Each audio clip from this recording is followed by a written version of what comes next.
Alrighty, we're at 8:10 here, so let's kick off Saturday Night Selections Week 3.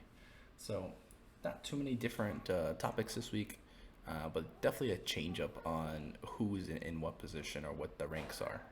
So, it's definitely interesting as kind of the year's evolving. A lot of new names popping up, and a lot of those names that we've seen consistently for the last couple of years are starting to slide down. Whether that be just their performance or the team around them is not supporting them in the way they need. But we're going to be going through week 3 rankings, so 1 through 36. So if you're in a 12-man league, you'll have your running back 1, 2, and 3 covered.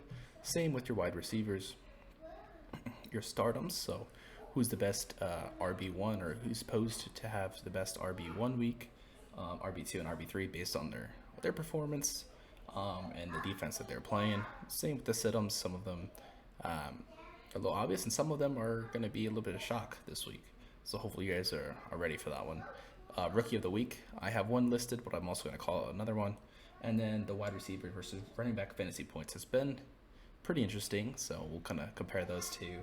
And then our 30-second salaries, where we go over our FanDuel odds, both on a team basis and kind of what the spread looks like, as well as player props and a little same game parlay. So let's hop right in. This week we are going to be going over the running back rankings. So we have 3 tiers: tier 1, tier 2, tier 3. So you should have hopefully a running back in each category, or even better, a couple tier 1s and a tier 2. But if you're needing help at the running back spot and you see any of these guys on the waiver wire, and you have a running back who's not on this list, that'd definitely be probably an upgrade for you. So let's kick off the list with our tier 1s. We got Jonathan Taylor versus KC, Christian McCaffrey versus New Orleans, Dalvin Cook versus Detroit, Joe Mixon versus the New York Jets, Saquon Barkley versus Dallas, Austin Eckler at Jacksonville, Derrick Henry versus Las Vegas, DeAndre Swift versus Minnesota, Leonard Fournette versus Green Bay, Nick Chubb versus Pittsburgh, Aaron Jones versus Tampa Bay, and Javonte Williams at San Francisco for tier 1. Tier 2 would be your running back 2s. We have Najee Harris slipping down to tier 2. It's kind of a late first round pick or a early second round pick, and you're having him fall down to 13, which is crazy already. David Montgomery versus Houston at 14, Antonio Gibson versus Philly, Miles Sanders versus Washington, that same game. Those guys are both going to have a pretty good day. Clyde Edwards-Helaire versus Indianapolis, James Conner versus LA Rams, A.J. Dillon versus Tampa Bay, Kareem Hunt versus Pittsburgh. We already know that Pittsburgh and Browns game already happened, so Nick Chubb, Kareem Hunt, had an okay day. Kareem Hunt was a little bit underperforming. Nick Chubb had 113 yards and a touchdown, so almost 20 fantasy points. Great. Crazy ending to the game that we can cover later, but that game already happened. These were the rankings for the week. James Robinson versus Chargers, Cordero Patterson versus Seattle, Jeff Wilson Jr. versus Denver, the rookie Dameon Pierce versus Chicago. I think he's the first rookie, the highest rated rookie. And I definitely agree with that. He should have a good week versus the Bears. And that will round out actually our running back 2s. And now if you have a league with 3 running backs, or you have a league with 2 running backs and a flex, and you need to fill up that flex spot, this is where your tier 3s come in. So you have Ezekiel Elliott versus New York Giants, Damian Harris versus Baltimore, Tony Pollard versus the New York Giants as well, Darrell Henderson Jr. versus Arizona, Devin Singletary versus Miami, Ramondre Stevenson versus Baltimore, Travis Etienne Jr., our second rookie, versus LA or the Chargers, Michael Carter versus Cincinnati, Cam Akers versus Arizona, Alvin Kamara versus Carolina. He's fallen a lot because of the injury. I don't normally think he's a tier 3 running back. He hasn't had a great game so far this year, but hopefully Carolina doesn't have a great defense, so he could have a good week if he's able to play. So that's why he's pushed down so far in the tier 3, but he's there. Breece Hall at 35 versus Cincinnati. And to wrap up our tier 3 running back rankings, Rashad Penny versus Atlanta. I expect in the next week or two, Rashad Penny gets replaced by Kenneth Walker as he's kind of recovering from that hernia surgery. But we'll kind of see how that plays out. after this week. I mean, it could even happen this week. We'll just see how the calls go and how the game is. If it's going to be more of a pass-heavy DK Metcalf, Tyler Lockett scenario, or are they going to be able to run the ball against the Falcons, which I expect they do.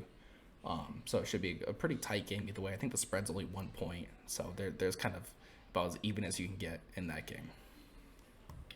So on to wide receivers. So this is not too much of a shock, but there are definitely some new names in the tier 1 and some pretty notable names falling to both tier 2 and tier 3, which is pretty crazy. So let me go through these. You always have Cooper Kupp versus Arizona. You got Stephon Diggs versus Miami. Justin Jefferson versus Detroit, looking for a good bounce back game. They were shut down last week with the Bills. Devontae Adams versus Tennessee. Sorry, they didn't play the Bills. They played Green Bay. I apologize. Justin Jefferson played Green Bay. Devontae Adams versus Tennessee. Amon-Ra St. Brown has just been lighting it up. I think he's on like a 6 or 7 game streak with 8 receptions and a touchdown. That's kind of going back to last season. So he's been crushing it with Detroit. Jamar Chase versus New York Jets. A.J. Brown versus Washington. Tyreek Hill and Jalen Waddle back-to-back versus Buffalo. So they had a huge week, both putting up over 40 fantasy points. I don't expect that same that same result against Buffalo, which is the best defense in the league.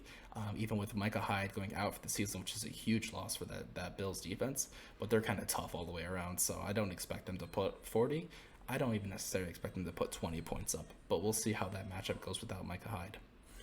Michael Pittman Jr. is back into the action versus Kansas City, coming back from that quads injury that he sustained in practice last week.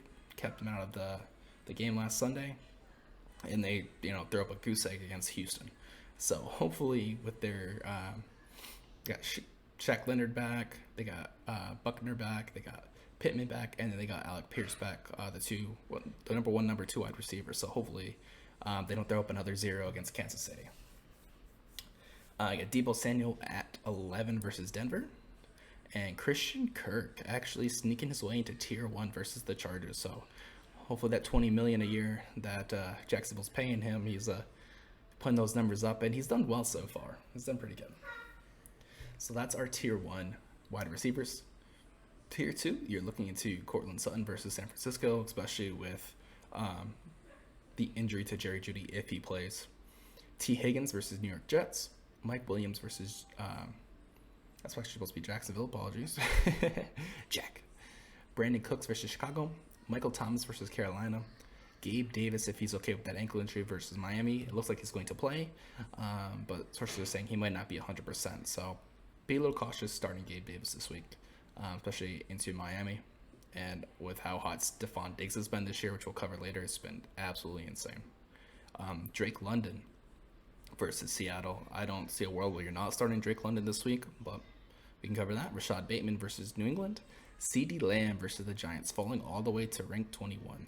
This is another wide receiver that was, early second round. You don't really see him in the first round, but early second round was pretty consistent, even mid second round.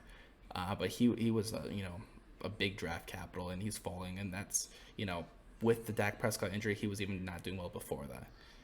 So we'll see how that kind of plays out this week versus the Giants, where they should have a lot of air yards, but we'll see. Deontay Johnson played already against Cleveland. Marquise Brown versus the Rams. I'm very cautious on this one, even though Ramsey's not doing super great this year. He's still the best corner in the NFL, and that's kind of how it is. So he's going to bounce back. It takes him a game or two. It takes him, a little bit, but he'll be there. DJ Moore versus New Orleans is actually the last wide receiver in tier 2. So those are your starts. If you have those guys in the first 2 weeks, first 2 spots in your league, those are your go-tos.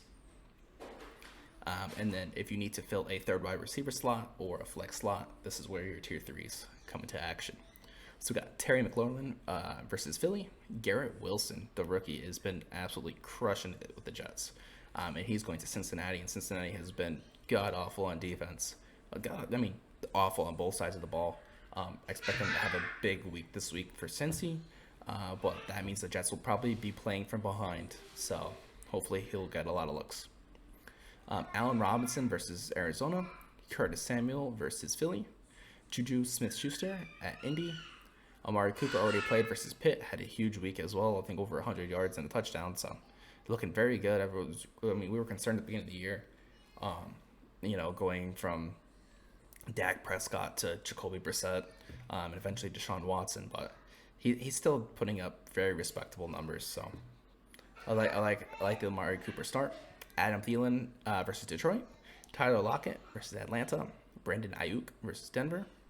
Elijah Moore versus Cincinnati. You can see Garrett Wilson, the rookie, kind of has taken over that wide receiver one slot in the Jets offense. So, Jerry Jeudy, if he's playing at San Fran, it's kind of a wash one. It's very iffy. So I'd be very cautious starting him. If you have a better wide receiver, I definitely play them, or even someone who's kind of close to that cutoff threshold. I'm being very cautious on Jerry Jeudy. And the last one, DK Metcalf at 36 versus Atlanta. So those wrap up our week 3 wide receiver rankings. There's definitely been mix up from last year, right? You never have DK Metcalf at wide receiver 3. Terry McLaurin even being a high-end wide receiver 3 is a little crazy. But, things change. You see some new faces up there. You see Rashad Bateman into a couple of rookies, right? Drake London into CDs falling down. You have both the Miami Dolphins wide receivers, Tyreek Hill and Jalen Waddle. Instead of being a kind of wide receiver 2, wide receiver 1, they have, a 1A, 1B kind of model. They're both getting 10 plus targets a game. It's been absolutely ridiculous. And Amon-Ra St. Brown, the second year wide receiver, that's kind of when you see typically wide receivers break out. Year 2, we had Justin Jefferson last year break out in year 2. It's been lights out, end of the first year, and then into this year. Can't really ask him for more. So absolutely stellar with these wide receivers this year. Goes into our stardom running back ones. This guy has not had the start to a season that you want. First week he had 20 rush attempts, 90 yards, 80 yards. Did respectable, had a couple receptions. I think maybe put up 10, 12 fantasy points. Just didn't find the end zone. And that's where, he has a little trouble. Sometimes it is finding the end zone, especially splitting with Madison. But he is kind of your workhorse running back. Last week, Vikings at the Packers, just Minnesota got destroyed. They couldn't do anything on offense. Justin Jefferson got locked. Dalvin Cook got locked. I expect Minnesota to go into the Lions and score a ton of points. Right, you can see down here, Detroit points for and points against. In 2 games, they're averaging giving up 32.5 points. Right, so that's 4.5 touchdowns. It's absolutely insane. Not to mention they're also scoring 35 points a game. So if you want to bet an under/over, it's probably a pretty good over right there, considering their average is what? They have 136 points over 2 games total. That's insane. So Detroit continues to be a high-power offense, very lackluster defense, and hopefully Dalvin Cook just eats them up. I think this game's actually going to be relatively close, but I still see the Vikings pulling this out, and I think Dalvin Cook just, 5-6 yards per carry and just chunking, and he finds the end zone this weekend. So I'm starting Dalvin Cook, running back 1. Also want to shout out Joe Mixon, but he was our running back 1 choice last week. Didn't do too great, but he's against the Jets. I think it's a little bit worse of a team. Cincinnati did not have a great week last week, losing to backup quarterback Cooper Rush in Dallas, and a little bit of a strange game. Very excited to see how Saquon does into that Dallas defense too. We know it's a stout defense, but Giants are 2-0 going into Dallas, or 1-1. So we'll see how that matchup goes and see. Is it Joe Mixon? Is it the Cincinnati's offensive line that was supposed to be improved, or is it just that Cowboys defense is stellar and they're not going to allow a lot of rushing yards this year? So we'll see how that goes for this week. We're choosing Dalvin Cook into the Lions. Running back 2, This is probably the only good skill position player on the Bears. And this Monty is just a monster, right? So his first game was that absolute slushy of a football game versus San Fran, where you can't really take anything. You couldn't take anything out of that game. He averaged 1.5 yards per carry, 17 carries. No one got any yards. I think in 2 games, his quarterback's thrown 170 yards total. So he's averaging some ridiculous 70 yards per game, 80 yards per game, something incredibly low. Justin Fields is not producing anything. Cole Kmet has, I think, goose egged both weeks. Darnell Mooney is getting nothing. But David Montgomery is keeping them at least somewhat afloat. Being 101, somehow pulled out a win at San Fran. I think if weather conditions were better, it wasn't first game of the year, San Fran wins that game 9 times out of 10. But, Aaron Rodgers looked great last week, kind of picked apart the Bears. But the one bright spot was David Montgomery at 8 yards per carry. And there wasn't a 60-yard run that kind of blew it out of proportion. His longest run was 28 yards, which, is only 20 yards above the average for that week. So, he had a great week. I think he finds the end zone against a much weaker Texans defense, and he puts up over 100 yards. 100 yards and a touchdown. He's projected to get 16 fantasy points this week. I can see that easily, if not 20 points. So, I'm choosing David Montgomery, the heart and soul and the one working cog at Chicago for running back 2. And to wrap this up, that's kind of a surprise, a little bit weird. Everyone's like, oh, Ezekiel Elliott. Tony Pollard has actually been kind of I wouldn't say Deebo Samuel, right? He's a running back. Kind of the J.D. McKissick, not even Alexander Madison.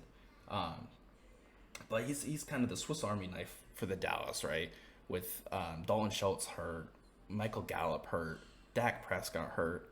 Zeke's production's been going down year over year since rookie year. He was averaging 100 yards a game his rookie year 6 years ago, and now he's down to about 60 or 50 yards a game. So his production's low. He's got the second most touches of any active running back, so he's been beat up. He's been pretty beat up.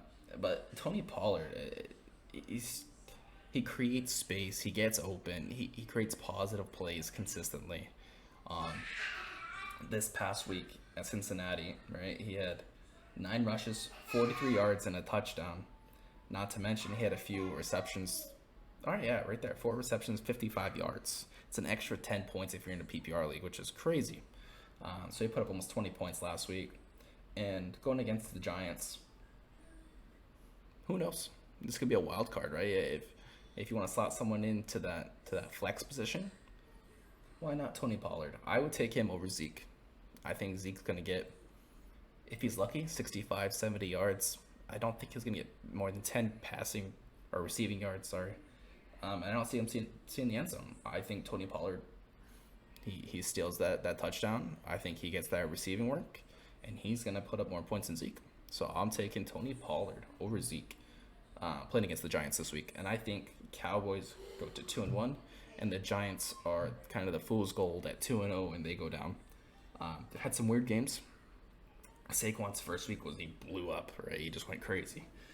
Kind of came back down to earth last week. But he might have another big week. We'll see.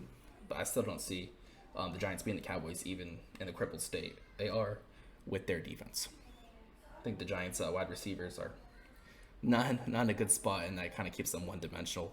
To kind of follow the man, follow the Barkley, and kind of shut him down. On to our stardom wide receiver 1, Ja'Marr Chase.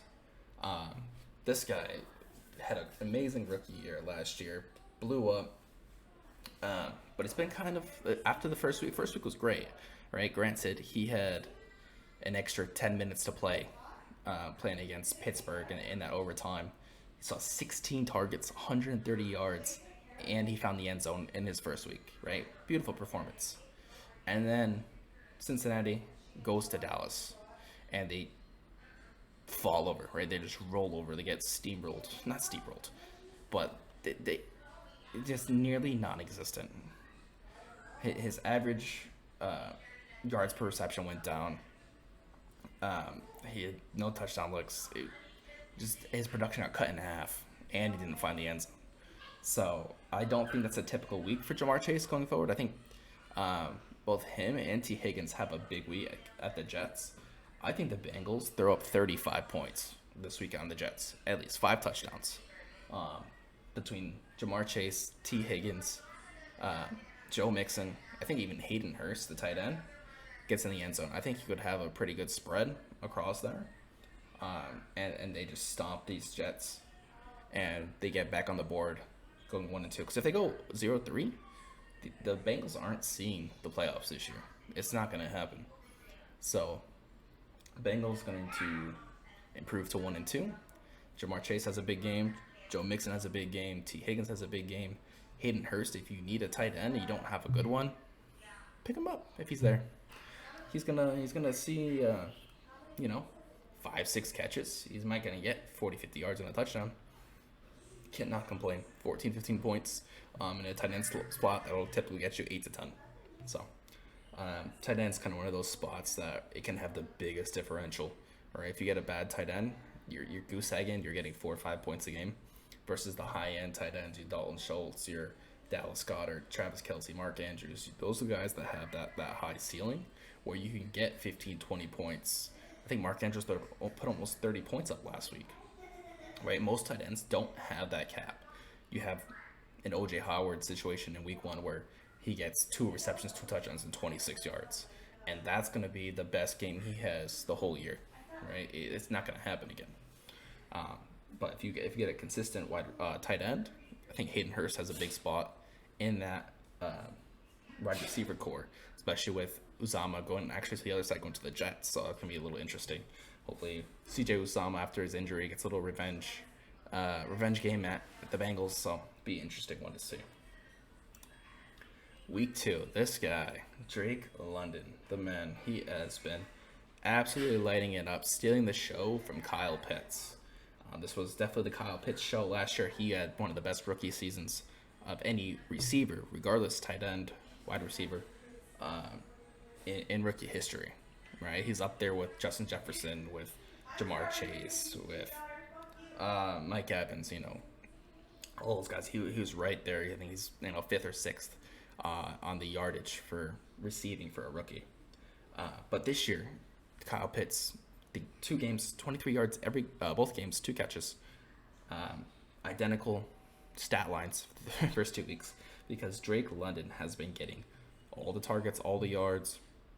He got the touchdown last week at LA. So when you're seeing 10, 12 targets a game, he's moving the chains. He got 8 receptions, 5 of them being for first downs last week.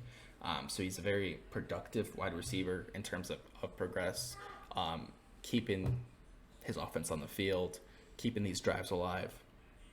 I think Drake London's second week was his breakout week, and he just continues that throughout against a much weaker Seattle defense. I mean, he had 2 tough matchups, right? He had Lattimore in week 1 at New Orleans as a rookie.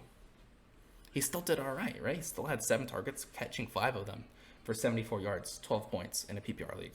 Week 2, 12 targets against LA Rams, who have been pretty tough. I mean, Jalen Ramsey got absolutely smoked by Stephon Diggs week 1, but it's still, at the end of the day, it's Jalen Ramsey, right? He's still 8 receptions, 86 yards, and a touchdown. That's beautiful. You can't really ask for much more out of a wide receiver. You're getting 22 points right there. And Marcus Mariota has faith on him now, so that's going to continue. I see, 10, 12 targets a game. Hopefully, you can convert 8 to 10 of them. And if you get that 80-yard, 1 touchdown stat line, that's beautiful. That's a perfect wide receiver too. Even if this increases wide receiver 1 capabilities. So I love Drake London into Seattle this week. I can see another 20-point week. Wide receiver 3, another rookie. So this is the year of the wide receiver, the rookie wide receivers, right? You have Drake London. You have Garrett Wilson here. You have Treylon Burks. You have Chris Olave. Christian Watson did not do very well. George Pickens had an absolute stellar OBJ style catch on Thursday. So these rookie wide receivers, some of them are starting to break through, like Drake London, like your Garrett Wilson, and some of them are very, very close, which we'll talk about in a little bit here. But Garrett Wilson has kind of taken over that wide receiver one slot from Elijah Moore. I believe was a rookie last year. I think it's his second year. But through 2 games, he's already got 12 receptions and 2 touchdowns, 154 yards. Crushed it. First week in Baltimore was a little rough, but like I said, it's a rookie going into Baltimore. No scary for him. But this last week versus Cleveland, I mean, that comes from behind 13 points in the last minute of the game was just crazy. At 14 looks, which is that volume's going to be there, right? If he keeps getting these looks, he's going to get the catches, he's going to get the yards, he's going to get the points. So as long as his volume and his targets stay consistent, he's an amazing pickup. If he's on your waiver wire, which he shouldn't be, go snag him. I mean, he's taken. This is a screenshot from our league. He's already taken. I wish I could take him. He was drafted, but he's kind of not available for us. But like I said, 8 receptions, 102 yards, and 2 touchdowns last week. That's a 30-point week. There's no reason Garrett Wilson's on your bench, especially against the 0-2 Bengals. This is a high-scoring game, man. It's no defense is doing well on either side of the ball here. You're gonna have 35 points from the Bengals, and I don't see a reason why you don't get 21, 28 points from the Jets. I'm hoping to see Breece Hall kind of step in and take that role over from Michael Carter. Elijah Moore is kind of iffy. We'll kind of see how that goes week to week, but I like Garrett Wilson this week at the Bengals. You wide receiver 3, flex spot, or even a wide receiver 2 if you don't have any other wide receivers. This guy, I'm just going to continue to light up. He's not going to have 30-point weeks every week. That's a little crazy. Touchdowns are kind of unreliable. But even if you get the 8 reception, 80-yard touchdown wide receiver, the consistency, that 22 points per week, those are the guys who are going to win your league, right? You don't want the ones that are boom or bust, right? You're going to have a 4-point week and then a 30-point week. You never know when it's going to hit, and that can lose you your week. But you have these guys that are consistently getting you 20, 22 points. That's who you want to start. That's who you want to play. Sit-ups, running backs. 2 guys that, I mean, everyone's been hyping up Jeff Wilson Jr., the backup at the 49ers. Everyone's like, spend your money, go get him off the waiver wire. If you're in those leagues where you have waiver wire funds and you have so much capital, people's like, hey, spend your capital, buy Jeff Wilson Jr. I'm not. In our league, I think he's still in the waiver wire because for a couple of reasons. Trey Lance goes down, Jimmy G comes back in. With that being said, Mike Shanahan's going back to the playbook from last year, which is feed Deebo Samuel, right? He's gonna get those receiving yards. He's gonna get those rushing yards. He's gonna be kind of the Swiss Army knife, right? He's gonna get all the yards. It's gonna be the Deebo Samuel playbook again. Jeff Wilson's kind of there. He's kind of protecting Jimmy G. He might get 60 yards, but I mean, I'm not taking up a slot for Jeff Wilson Jr. He is not high on my list, and I think he was overhyped. I think he's projected 11 points. I see him at 6. And the other one is Buffalo. Right, Buffalo is the best team in the NFL right now. I don't care what you guys say, Buffalo. I'm a Patriots fan. I always will be. But Buffalo is the best team in the NFL right now. And the fact that their spread over Miami is only 5.5 is berserk. I mean, they were just losing to the Ravens by 13, 14 points. No, it was 3 touchdowns. It was 3 touchdowns in the fourth quarter. No. Devin Singletary is the weak point of this entire team, right? Offensive, defensive, it's their running backs. They don't have a great running back. They drafted James Cook, Dalvin Cook's little brother, thinking he's going to be, that special pass-catching running back. Played week 1 versus the Rams. First play of his NFL career, fumbles the ball. I think he also had a drop catch a little bit later on. He just is not what they're... maybe he's green, right? He's new. He's still figuring out, trying to get up to the NFL speed. Devin Singletary's been here for years, and he's just there to break up the pass. But if you have Josh Allen throwing the ball, you have Dawson Knox, you have Gabe Davis, you have Stephon Diggs, who is absolutely crushing this year. Like, if you have Stephon Diggs, you are grinning from ear to ear. He has been lighting it up. He's worth every kind of draft capital you put into him, and more. Right? You can't. I think he's number one wide receiver right now, which we'll cover as far as a point standpoint. But yeah, Devin Singletary, I'm sitting him. He's on the best team in the league, but doesn't mean he's going to be getting that volume. I am sitting Jeff Wilson Jr., Devin Singletary, week 3. Wide receivers. So this is where it gets a little hairy. You guys might not believe me here. DJ Moore. All right, this guy has been kind of the shining light on the Panthers wide receiver core for a little bit. But with Baker Mayfield coming to Carolina, I think he's a better quarterback than Sam Darnold. I don't think that's in question. But I don't think him and Baker Mayfield have that chemistry, not yet at least. Baker seems to be doing better with Robbie Anderson, which is kind of strange. He's not even checking the ball down that much to CMC, which is kind of crazy. You have a healthy CMC, and maybe that's part of the game plan is just kind of limit the touches so you can make him last, because unfortunately he's made of paper. The strongest paper there is, but still paper. But DJ Moore, through 2 games, has got 6 receptions.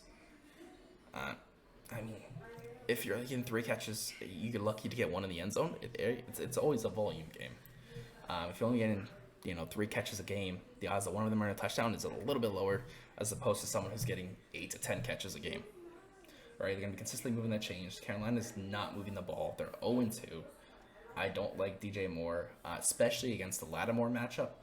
Mike Evans did okay against him last week, but I just don't think DJ Moore does well. I think Robbie Anderson has a better role this week into the Saints, but who knows? Maybe, a wide receiver can break out any week. I just don't think this is the one for DJ Moore. Secondarily, Rashad Bateman. Kind of what we were talking about, and this is, right, we use that term fool's gold with the Giants being 2-0. I think Rashad Bateman is the wide receiver version of it. Not because he's playing the Patriots, right? Looks a little biased, I swear it's not. But you can look at the stats for the year for 2022. 2 games, 6 receptions, same as DJ Moore. He's got double the yards, which is crazy, right? But if you look, let's hop out of here real quick. Oops, I'm showing my cards. Let's see. Rashad Bateman. This is where it gets a little crazy, right? 167 yards, 2 touchdowns, the highest average yards per reception. It looks great. But when you look down to his games, he has almost all his yards were on 1 catch in both games. So his whole game is relying on 1 catch, right? Against the Jets, 2 receptions, 59 yards. One of them was a 55-yard touchdown broken play. He was lucky to have a broken play and got a touchdown. I mean, if he doesn't have that, he's got 1 reception for 4 yards. He got 1.4 fantasy points. I mean, say week 2 versus Miami, only 4 receptions. One of them being a 75-yard touchdown. You take that away, he's got 33 yards on 3 catches, 6.6 points. He's got 2 crazy long touchdowns on 2 broken plays, and the rest of his stats are garbanzo beans. I mean, he's only gotten 12 targets through 2 weeks, so averaging six targets a game, receiving half of them, and he's gotten 2 broken plays. I think people are kind of overhyping him. I don't know. Unless that volume goes up, I'm not starting Rashad Bateman. Especially when you have Mark Andrews in the picture. He's the one that's, getting 10, 12, 14 looks a game. He's putting up 30 points. And that's not because he had a broken play. It's because he's consistently getting 20, 30-yard chunks. He's getting in the end zone. He's getting the red zone looks. We're going Mark Andrews, of course, or Rashad Bateman, but we're not even starting Rashad Bateman. He's a boomer bust kind of guy. If he doesn't get a broken 60, 70-yard play, he's getting you 3 points. And that's a liability. That's why we are not starting Rashad Bateman this this week versus the Patriots. A very well coached team. They're not going to be, they shouldn't be breaking plays like that on the defense, but who knows? Any week's a coin flip. And Rookie of the Week. I know he was on last week's Rookie of the Week, but we got Chris Olave, the Saints. And there's a couple things I like about Chris Olave. So week 1, nothing outstanding, right? 3 for 3, 41 yards, averaging 13.7 yards per reception. So the good part is he's catching every ball that was thrown toward him, right? Right? That's reliability, consistency. Awesome. Week 2 against a tough Tampa Bay matchup. He's 13 looks, right? 13 looks. He only receives 5 of them. So he missed a ton of them. Not necessarily his fault, but couldn't bring them all in. But 80 yards total. Hit 1 long for 51 yards. But the difference between Rashad Bateman and Chris Olave, right? The Saints have Michael Thomas. The Saints have Jarvis Landry. They have all these guys who like to sit in that 8 to 10 to 12 yard section. Right, Michael Thomas is running slants all day. Jarvis Landry is running your 10, 12 yard outs. This is their deep guy. And you can see down here, this is air yards. So basically, how many yards that ball is flying on their routes. Chris Olave, through 2 weeks, has 372 air yards. That's over 120, almost 120 yards above the next closest wide receiver. Consistently getting bombs downfield. He is that speedster. He's kind of that tall, skinny guy. He's just zooming down the field. He's breaking apart that defense. And this is just kind of like a matter of time thing. The caveat to that is Jameis Winston, right? If you have Jameis Winston, he's healthy. He's got 4 back fractures right now and an ankle injury, I believe. If he can stay healthy enough to throw this ball downfield and hit Chris Olave, right, they're going to connect. If he's getting 300 yards in one game, he catches 2 of them, catches 3 of them, he gets that consistent, right? You don't even see Rashad Bateman down here, right? Rashad Bateman did not have those air yards. He had a broken play that he ran down the field. But this guy is getting the ball all the way down there. His average depth of target is 23 yards. His average route is 23 yards. That's over double Davante Adams. It's almost double corner. It's crazy. He is that deep ball threat. And if he continues to get those targets, as long as Jameis Winston stays healthy, Chris Olave is going to be dangerous. If you have a hurt Jameis Winston and Andy Dalton comes in, that's where you get a little bit cautious. That's where I think the Jarvis Landry, the Michael Thomas wide receivers start to perform better, because Andy Dalton's kind of more of a game management style, short pass, move the chains, move the chains. Jameis Winston's always been, I'm going to kill you down the field, and I'm going to throw this ball as far as I can. You know, he's got 40 touchdowns and 40 interceptions. That's Jameis Winston's style. It's always been his style, and Chris Olave fits that style. So, as long as Winston's in, Olave is going to have a field day. They just have to get on that same page, right? Connect 2, 3 more of those targets. He's averaging 23 routes. That's 60 yards on 3 extra catches on average, right? It doesn't maybe hits the end zone +6.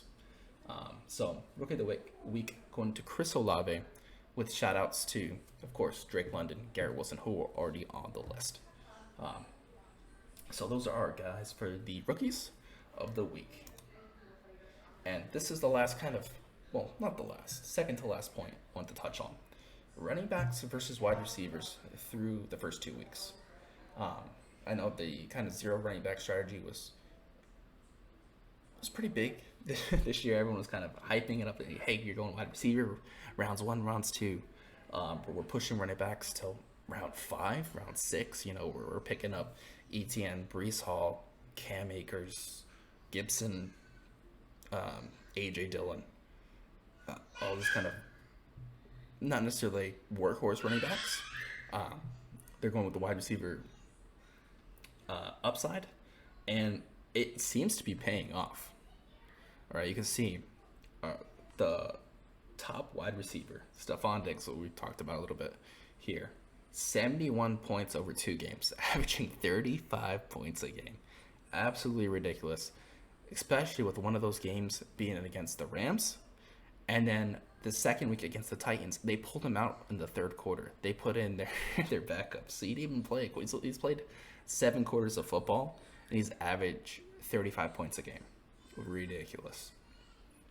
You got Cooper Kupp, Triple Crown winner last year, 63 points. Nick Chubb, number 1 running back. This is only through week 2, so it's not including the game he played against Pittsburgh. He's at 47 points. He had 3 touchdowns last week against the Jets, and he's still at 47 points. If you kind of match these up, he's ranked 7, right? He's in between Justin Jefferson and Christian Kirk. So the value of wide receivers is so much higher than running backs right now. If you have that flex spot, right, you have your 2 running back, your 2 wide receiver, that third slot should be a wide receiver. You're getting more value out of those wide receivers. Amon-Ra St. Brown consistently killing it, right? 60 points. Tyreek Hill, 60 points. Jalen Watt, other Miami guy, 58 points. Your guys are neck and neck. Justin Jefferson got shut down by Green Bay last week, and he's still better than every single running back in a PPR format in the entire league. It's crazy. What's also kind of crazy, in top 10, you don't see Derrick Henry. You don't see Najee Harris. You don't see these guys that, we're spending that top 10 capital on, right? I don't think we don't see Austin Eckler. He's not there. These guys they were drafting, in the 3 spot, 4 spot, 5 spot, all the way up to the, 7 or 8, they're not even in the top 10. Right now you have Kareem Hunt, the backup running back for Cleveland, wrapping up 10. You have James Robinson, who was drafted in the 7th to 8th round, because you expect Travis Etienne to kind of run that backfield. He's in the 6th spot. Clyde Edwards-Helaire fell to 6 or 7. He's in the 5 spot. But I think he's also kind of one that we won't see this consistent 19 points a game, right? He's got 3 touchdowns through 2 weeks. A couple of them, one little shovel pass, very short distance. He's only had 12 looks a game. I don't think you see that consistent 19 points a game. I think it's going to come down as we progress through the weeks. But it's very, very interesting to compare these two running backs versus wide receivers in a PPR format, right? If you're in a no PPR, running backs have a little bit more leverage, but you're still being outscored by wide receivers regardless of the PPR. But just wanted to kind of throw that out there. So if you're trying to debate, do I start a running back? Do I start a wide receiver in that flex position? Wide receiver. So far this year, that's what the stats are showing us. That's what the performance is showing us. And I'm taking wide receivers in that flex position as much as I can. They seem to have the bigger upside. They have that bigger boom potential than the running backs. I think the highest you've seen on a running back is maybe 36 points. Between Aaron Jones or Nick Chubb, maybe Saquon, week 1. Stephon Diggs has had 45 points. Tyreek Hill's had 40 points last week. Jalen Waddle had 40 points last week. You can get those bigger upsides with the wide receiver. So, wide receiver in the flex spot. And now, the last slide is finally going to be our 30-second salaries. I might rename this because I'm definitely going to take a little bit more than 30 seconds. Because let's split this up a little bit. We have our locks and then our risks, right? So our locks are going to be our we have a lot of faith in, right? We thinking that they might have kind of given us too much of a leash on some of these spreads with these teams, and these are my personal bets. You can see I don't bet a ton of money, but $10, $5, $4. I hit a $37 on $5 last week. It's just going back in. Hopefully, make some money on it, and just kind of keep rolling with it. I don't bet anything crazy. I'm not betting thousands of dollars. And if you're going to make bets, be ready to lose that money, right? It's gambling. Just be careful if you get into any of that. But based on what we've seen so far this year, Kansas City 5.5 over Indy. Indy just got shut out 24-0 against the Houston Texans. Kansas City's been crushing it. Pat Mahomes, 8 or 9 touchdowns through 2 weeks. I mean, he's the same quarterback with or without Tyreek Hill. I think Tyreek Hill and Tua and Jalen Waddle, they're a good combo. I think last week's a fluke. Tua's not going to throw another 6 touchdown game this year. He's not throwing a 5 touchdown game. He'll be lucky to throw a 4 touchdown game. I think his cap's going to be anywhere from that 3 to potentially 4 if they have a good week. But he's not hitting 6 again. He's not in that Pat Mahomes, Josh Allen. Just blanking on his name. Justin Herbert level. He's not going to have another 6. But I'm taking Kansas City 5.5 at Indy. Eagles are dangerous. Both Jalen Hurts running the ball, AJ Brown being on this offense adds a whole nother dynamic. Devontae Smith's kind of growing into that role. He was a wide receiver 1 last year. He wasn't ready as a rookie to be wide receiver 1 in Philadelphia. AJ Brown is a couple years in. He's ready for it. And I think that puts Devontae Smith in a better spot, right? That wide receiver 2, he doesn't have that DB1 kind of shadowing him. He gives him a little bit more room. Quez Watkins, it's not every week he's going to have, 80 plus yards and a touchdown, but it just happened so last week. But a 6.5 point spread over Washington. I think Philly wins double digits, 10 points. So I'm taking Philly 6.5. And this one is absolutely berserk. Everyone's losing their mind about it. Buffalo Bills 5.5 over the Dolphins. And like I said earlier, Buffalo Bills is head over heels the best team in the NFL right now, even with Micah Hyde gone. Josh Allen is unstoppable. His mindset is ridiculous. He's focused and he's going to the Super Bowl, and that's how it is, right? There's no one that's going to stop him, short of an injury to him or Stephon Diggs. The Bills are making the Super Bowl. So for Miami, who just was down by 21 points in the fourth quarter to the Baltimore Ravens, for that to only be a 5.5 line, hammering the Bills 5.5. And my last one, I gotta split it out because I don't know how much faith I have in the Bengals and their new line, right? They went through this offseason. Oh, we got upgrades. We're gonna protect Joey Burrow. Joe Burrow, I think week 1 was sacked 7 times. Week 2, he sacked 4 or 5 times. I think through the 2 games this year, the last 2 games last year, he's been sacked over 20 times in 4 games. That's unacceptable for your quarterback, right? Your franchise quarterback. You have an incredible wide receiver core, but you can't utilize them because your quarterback is getting thrown in the dirt. And Joe Burrow's been he's been a gentleman about it, saying, hey, it's football, but it's football until he tears an ACL again, right? Until he gets hurt, until he breaks a rib, like Justin Herbert, right? Your quarterback's not built to be taking all these hits. So if they can't figure that out, Cincy goes 0-3 and they miss the playoffs this year.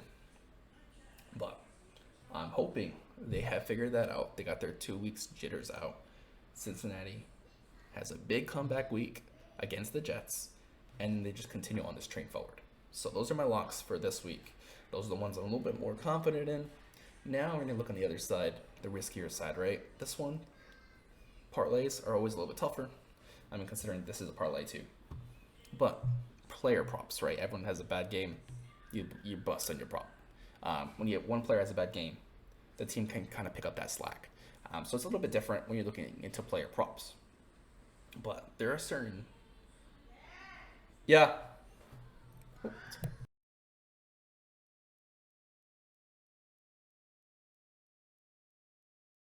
Sorry about that. Almost done. Um, there are certain props that don't make very much sense. And sometimes you can kind of sniff them out. And mine that I found were the Saints and Carolina. And for a couple reasons. yardage. Let's pull up. Where are we at here? Let's do Saints 2022 team performance. For the type, that'd be awesome. You see the little chicken and peppers down there. Stats. Okay, so this gives you all their team, right? Their passing, their rushing, receiving, all that fun stuff. You can see yards per game. Michael Thomas, Jarvis Landry, Chris Olave, what have you. Let me log back in here. If you have a gambling problem, make sure you call and help. But if you're looking for the NFL, we're looking at the Saints game, right? If we're looking to the player props, right? Receiving props. I'm looking for Saints. Michael Thomas, 54 points, right? Is his over-under. If you look at so far this year, Michael Thomas is at 61. So that's pretty close. It's a 7-point wiggle room. He's slightly above it. I think Michael Thomas has a big week, but that's still a close to what he's been hitting. If we look at, was it Jarvis Landry? 40. That's another one. I think this was higher before. I think it was at 50. I don't know why it's dropped down, but he's only at 40 points. Jarvis Landry's hitting 69 yards a game. So, I mean, he's got to have a horrible game to be at 40 yards. That might be another freebie. That's up to you if you want to take it. But I'm hammering that over on Jarvis Landry. And that's what I was looking at Chris Olave, right? 41.5 yards as is his over-under. He's averaging 60 yards a game with 300 air yards last week, right? As long as Jameis Winston's staying healthy, Chris Olave is going to connect. He's going to have those big games, those big yards. He's running 20, 23, 25 yards per route. He only has to catch the ball twice to go over on that prop. He's going to have 2 receptions to get that prop. Through 2 weeks, he's had 16 targets. I mean, if you're asking me, it's free. He's got the second most looks to Michael Thomas, right? As a rookie, he's gonna get there. That's why when you're going through these locks, you're gonna try to see what are your best odds. And Chris Olave being at 40.5, I'm taking it. Michael Thomas, he's getting in the end zone. He's got in the end zone twice. He's gonna get there again. And Saints 2.5 over Carolina, who's falling apart at the seams. I mean, they just got called out by the ESPN analyst saying based on their positions, they can already tell if it's gonna be a run play or a pass play. Their offensive scheme is horrible. $5 on another $37 payout. That's what I hit last week, or actually on Thursday. Right, I hit it Thursday with the Saints, the Browns and Steelers game. Or if you want to add another level of depth into this, I did an alts receiving yards. Right, I don't think the 60 line for Mike Thomas, I think it's too close. Right, I can see him getting 65 yards. I can see him getting 55 yards, and he's gonna get a touchdown either way. But he's gonna run in those 7-8 yard slants. He's gonna have 6-7 receptions, and it's gonna be close to that 50-60 yard game. But if you push him at 40 yards, it bumps up those odds by 150 points. So now instead of getting a 6.5 to 1 payout, you're getting an 8 to 1 payout. So $5 bet. After all said and done, I can make 40 extra bucks on that. So up to you on how you want to do it. I'd like to use those alt yards, those alt spreads, to be a little bit safer, but still kind of build up on those parlays and kind of get those bigger payouts without having to risk $100, $150 to make $100 on a single game, right? Those does suck, but you can make a couple of these $5 wagers, and you can climb up. And if you're smart with it, you use the spreads right. You use those alts, right? You're a little bit less odds, a little bit less payout. But if you're increasing your probability by 20%, by 30%, and you're taking, $5 less? I'm taking that every week. So that is my kind of take on bets. I'm taking the locks on the left. Our overall Chiefs 5.5, Eagles 6.5, Bills 5.5, and separating the Bengals so they don't bust our parlay 5.5 over the Jets. And then on the risk, I've taken both of these. Totally up to you whether you think Michael Thomas hits that 40 yards, but everything else is the same. But kind of split them up. Maybe Michael Thomas has a touchdown in 30 yards, and I only get $37. But they both hit. I'm getting $80. I'm smiling, having a good time. Plus our $70 over there. So that's our take on 30-second salaries, which is more so 10-minute salaries. But I'd rather explain my thought process, especially when people are paying money for it. So if you guys have any questions about your fantasy teams, about bets, about who should start, any waiver wire pickups, injuries, stuff like that, let me know. I can cover it. I can do it on the podcast stream here. I can do it offline. I post this on my YouTube channel. If you want to go to the YouTube channel, drop a comment down there, subscribe. There's always recapped in case you miss anything on there as well. So that'll be it for this week's Saturday night selections. Appreciate you guys stopping in, and hopefully these get a little bit better every week as I'm kind of going through them. I am not the most creative or not a graphic designer, so I'm doing what I can here. But appreciate you guys stopping by. Catch you later. Bye.